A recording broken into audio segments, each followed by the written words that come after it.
Doctor RP. Singh द्वारा संचालित। यहाँ उपलब्ध है ECG, blood test, sugar test, private room beds और इमरजेंसी। आजमगढ़ के ब्रजेश गौड़ की कहानी तो आपने देखी ही है, लेकिन इस मुद्दे पर बात करने के लिए हमारे साथ मौजूद हैं बीजेपी किसान मोर्चा के राष्ट्रीय कार्यकारिणी में पदाधिकारी रहे, बीजेपी के बड़े नेता और बिहार के प्रभारी रहे संजय सिंह जी मौजूद हैं। सर, आप लोग देख रहे हैं कि आपके कार्यकर्ता के साथ इस तरीके की घटनाएं हुई हैं, उनका घर जमींदोज कर दिया गया किसी अपराधी की तरीके। इतनी बड़ी संख्या में मैंने वीडियो देखा कि फोर्स लेके आई गई है, तो पार्टी की सरकार होने का फायदा क्या है? देखिए,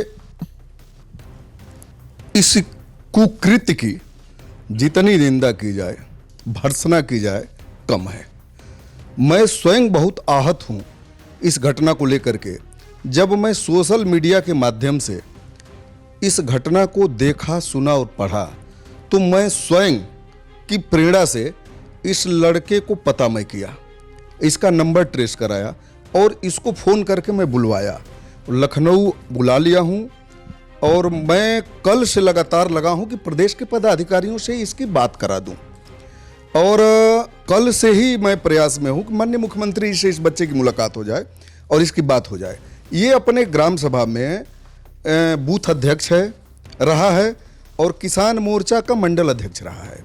आप स्वयं सोचिए, आप जब देखेंगे कि 21 तारीख को इसके घर पे चस्पा किया जा रहा है कि आपका घर क्यों न गिरा दिया जाए, कुछ उसमें त्रुटि दिखाकर। 22 को ये जा रहा है सक्षम अधिकारियों से मिलने के लिए कि मेरी फाइल कहां है, जो आरोप लगा है उसका मैं जवाब दूंगा। और 23 को या 22 की रात को भोर में, 23 की भोर में ही इसका घर जैसे लग रहा है कि बहुत बड़ा दुर्दांत अपराधी है, काफी दिन से पुलिस ढूंढ रही है, नहीं मिल रहा है तो चलो इसका घर हम गिरा दें। इनामिया अपराधी के साथ भी जो कार्रवाई नहीं होती है, उतनी बड़ी कार्रवाई इस लड़के के घर पे जाकर के 4 बजे भोर में 10 थानों की पुलिस और सक्षम अधिकारी जाकर के इस गरीब बालक का घर उजाड़ दिया जा रहा है, उसके चाचा का उजाड़ दिया जा रहा है। इसकी जितनी भी निंदा की जाए वो कम है। मैं इसमें अपनी पार्टी को, अपनी सरकार को दोषी नहीं मानता हूं, लेकिन आज भी मैं दावे के साथ कह रहा हूं कि इस प्रदेश में कुछ थानेदार और तहसीलदार इस टाइप के हैं जो हमारी सरकार की छवि को लगातार काफी दिनों से प्रयासरत है खराब करने के लिए, जोगी जी के कार्यकाल को गंदा बनाने के लिए।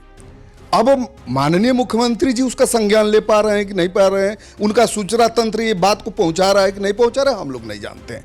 लेकिन आज भी मैं कह रहा हूं, इस बालक से भी बात कर लीजिए कि माननीय जोगी जी पर, अपने पार्टी के नेतृत्व पर हमको भरोसा है कि इस लड़के को न्याय मिलेगा। अब मैं देख ले रहा हूं अपने नेतागणों से बात करके, अपने सरकार के लोगों से बात करके, नहीं तो इसको माननीय उच्च न्यायालय में ले जाऊंगा, उसके शरण में। और आप तो जानते हैं कि चाहे जिस भी विचारधारा से दल के मैं प्रभावित रहूं, लेकिन मेरा अपना एक स्वयं का भी नेचर है कि राजनीति में हम इसीलिए आए पढ़ाई लिखाई के बाद कि शोषित, वंचित, दलित और उपेक्षित का जितना अधिक से अधिक हो सकेगा मैं भला करूंगा। उसकी मदद के लिए ही मैं राजनीति में आया हूं और ये मेरे जीवन का लक्ष्य है। विचारधारा चाहे मेरी जो भी हो, अगर सारे जगह से अगर मैं थक गया, हारा नहीं थक गया, तो इस बच्चे के परिवार को लेकर के मैं कहूंगा कि जाओ डीएम के आवास के सामने, उसके कार्यालय के सामने आमरण अनशन करो, इसलिए कि न्याय मिलना चाहिए। जब ऐसे लोगों का हम भला नहीं कर पाए तो मुझे नहीं लगता है कि राजनीति में हम लोगों के रहने का कोई मतलब है। और न भारतीय जनता पार्टी की सरकार को इतना अच्छा होने का हम दावा भी नहीं कर सकते अगर इस लड़के को न्याय नहीं मिलता है तो। सवाल मेरा अगला और है आपसे कि जिस घर को बनाने में जीवन लग जाता है, उस घर को बने बनाए घर को जिला प्रशासन ने तोड़ दिया, उस घर की वापसी कैसे होगी? वापसी होगी या तो डीएम जिसने तोड़वाया है वो अपनी व्यवस्था से उस लड़के का घर बनवाए, या तो न्यायालय खुद निर्देशित करे और इन पे पेनाल्टी और अर्थदंड लगाए। घर तो बनेगा, घर तो बिगड़ा है लेकिन बनेगा। अब चाहे जितना उसके लिए करना पड़ेगा हम लोग करेंगे।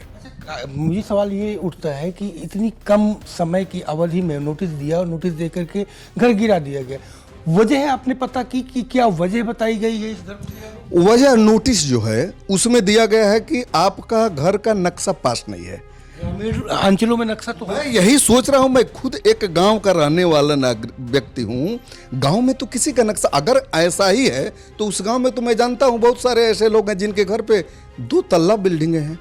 वो कौन सा नक्शा पास कराए हैं? गांव में कहां नक्शा पास होता है?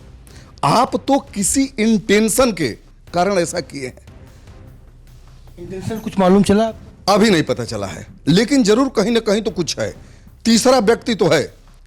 मुझे जो लग रहा है कि प्रशासन और इनके बीच में कोई ना कोई एक है।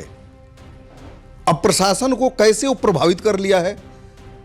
उतना सक्षम अधिकारी जिला कलेक्टर है, जिले के मालिक है आप, आपको आदमी कैसे प्रभावित कर लेता है? मैं तो इसी पर प्रश्न चिन्ह लगा रहा हूं। तो क्या जिलाधिकारी को भी हटाए जाने की मांग करेंगे? देखिए, हटाए जाने से न्याय नहीं मिलेगा। न्याय तो तब होगा ना जब इस गरीब का घर बन जाए, इसका आवास हो जाए, वही रहे, वही काम करें। अगर गलती की है तो गलती में सुधार करें, वही उनको दंडित किया जाए, उनको अर्थदंड लगाया जाए। से मिलने का प्रयास किया? हाँ जी, 2-4 दिन में मुझे लगता है कि पूरा भरोसा है कि माननीय मुख्यमंत्री से मुलाकात हो जाएगी, ये बालक जाएगा। चलिए, इस मुहिम में हम आपके साथ हैं जहाँ पे जरूरत पड़ेगी, और इस मुहिम को आप आगे बढ़ाइए कि ब्रजेश गौड़ को उनका घर मिल सके। क्योंकि बीजेपी के कार्यकर्ता है और मूल कॉर्डर का कार्यकर्ता है, कम से कम सरकार का वजूद दिखे और उस व्यक्ति को न्याय मिल सके। कैमरा पर्सन निखिल वाजपेयी के साथ Sanjay Singh Chauhan, live news X, Lucknow.